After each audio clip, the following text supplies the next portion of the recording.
Alden Richards susunggaban ang pagkakataon na maikasal sa pretty girl na si Catherine Bernardo.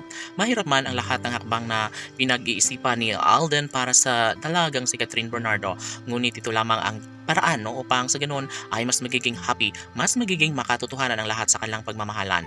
Depensa ni Alden Richards na wala nang iba pang lalaking nagmamayari sa puso ni Catherine Bernardo kundi si Alden Richards lamang. Kaya dapat na sa mas lalong madaling panahon ay magkaroon na ito ng kasiguraduhan na magkaroon na ng walang hanggang pagmamahalan sa relasyong tunay ni Alden at Catherine. Umaasa ang taong bayan na sila na nga mismo, ang dalaga at binata, ang magkakatuluyan at magsasama sa habang buhay. Lahat ay posible na mangyayari lalo na't nasa tamang edad na si Alden Richards at ito lamang ang nag-iisang relasyong tunay na nagbibigay saya at kaligayahan sa taong bayan. Kung ano man ang kanilang mga magiging desisyon, dapat lamang ngayon pa lang ay magkaroon na sila ng walang hanggang pagmamahalan sa relasyong tunay ng dalaga at binata. Sobra-sobra ang kanilang pagmamahalan, kaya ano pa ba ang dapat napatunayan ni Alden at Catherine kundi ang kanilang tunay at wagas na pagmamahalang nagbibigay saya at kaligayahan sa lahat.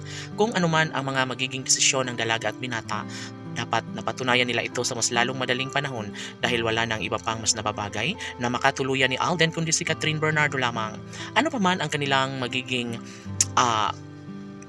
plano patungkol sa kung anuman ang makapagbibigay kasiyahan sa kanilang mga puso, dapat ngayon pa lang ay patunayan na ni Alden at Catherine. Dapat ngayon pa lang ay gagawin na nila ang lahat upang sa ganun ay magkaroon na nga ng walang hanggang pagmamahalan sa relasyong tunay ng dalaga at binata. Mas magiging masaya din umano ang taong bayan, lalong-lalo na kapag maisakatuparan na sa mas lalong madaling panahon ang relasyong nagbibigay saya hindi lamang sa kanilang mga malalapit na kaibigan, sa kanilang mga pamilya, kundi maging sa kanilang mga solid supporters na wala nang ibang hinahangad kundi ang kaligayahan ng kanilang mga iniidolo na si Alden at Catherine.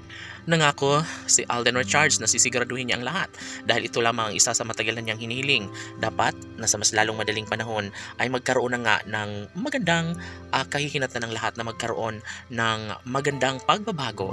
Siguro ay mangyayari din ang isa sa matagal ng hinihiling ng taong bayan kung talagang si Alden Richards lamang ang nararapat sa pagmamahal ni Catherine Bernardo. Dapat ngayon pa lang ay gawin na nila ang lahat upang sa ganun ay mangyayari na ang isa sa matagal ng hinihiling at pangarap ng taong bayan. Dapat sanay sa mas lalong madaling panahon ay mabuo na ang pamilyang hinahangad ni Catherine at Alden na magkaroon na nga sana ng magandang kahihinatnan ng lahat dahil nasa tamang edad na ang dalaga at binata at dapat ay wag na silang magpatumpik-tumpik pa. Gawin na nila ang lahat upang hindi masayang ang oras at panahon para sa kanilang pagkakatuluyang nagbibigay saya at kaligayahan sa lahat.